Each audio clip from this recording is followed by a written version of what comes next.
Alinsunod sa kautusan ni Pangulong Ferdinand R. Marcos Jr., mas pinadali at tuloy-tuloy ang pagbabakuna ng Health Department sa buong bansa. Yan ang ulat ni Bien Manalo.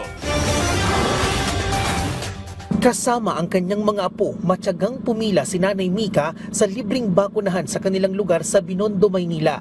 Pababakunahan niya kasi kontra tigdas ang mga bata.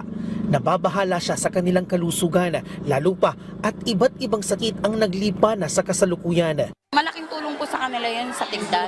Kasi uso po, di ba? Pag nagkatigdas ka, ang dami pong komplikasyon yan eh. Malaking gastos. Kaya mas laking bagay po itong na libre para sa mga apo ko. Puspusan ang Department of Health o DOH sa pagpapalawak ng immunization program o bakunahan sa buong bansa. Base na rin sa bilin ni Pangulong Ferdinand R. Marcos Jr. sa kanyang ika-4 na State of the Nation Address na kumpletuhin na ang bakuna ng lahat ng mga bata laban sa iba't ibang sakit. Kabilang na dyan ang pagpapaigting ng school-based immunization ng kagawaran, katuwang ang Department of Education. Ilan sa bakunang ibinibigay para sa grade 1 at grade 7 ang bakuna laban sa measles at rubella at vaccine laban sa tetanus at diphtheria. Habang vaccine anti-human papilloma virus at cervical cancer naman ang ibinibigay sa mga babae na nasa ika-4 na baitang. Nariyan din ang routine immunization o ang regular na pagbabakuna sa mga health center. Target ng DOH na maabot ang 95% immunized children sa buong bansa ngayong 2025.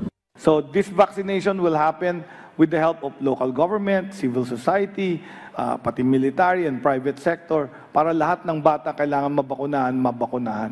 Hamon naman sa kagawaran ang vaccine hesitancy ng karamihan dahil na rin sa nagkalat na fake news sa social media. Nariyan din ang misinformation at kakulangan ng edukasyon ng mga tao tungkol sa pagpapabakuna. Katunayan, lumalabas sa isang survey noong 2021 na 6 sa 10 kabataang Pilipino ang vaccine hesitant. Kasama rin ang kulturang kinagisnan at ang limitadong resources para makapunta sa mga healthcare facility. Dahil dito, binigyang diin ang kahalagahan ng Mandatory Basic Immunization Act at ang pagsusulong ng Bakuna Bayani 1 programa na magtataas ng kamalayan ng publiko sa tamang impormasyon tungkol sa bakuna. Samantala, bilang bahagi naman ng digitalisasyon, inilunsad ng DOH at UNICEF Philippines ang isang digital immunization system na DigiVac. Pinondohan ito ng Government of Japan. Layo nito na mas pabilisin ang tracking at pagtatala ng immunization data at siguruhing fully immunized ang mga bata sa buong bansa laban sa iba't ibang sakit.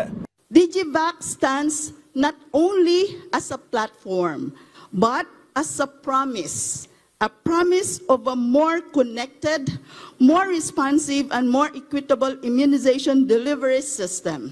Digital innovation is a powerful tool for inclusion. It is a tool that helps us reach the most marginalized, respond faster, and more efficiently.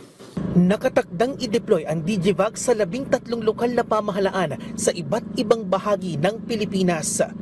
Bien Manalo para sa Pambansang TV sa Bagong Pilipinas.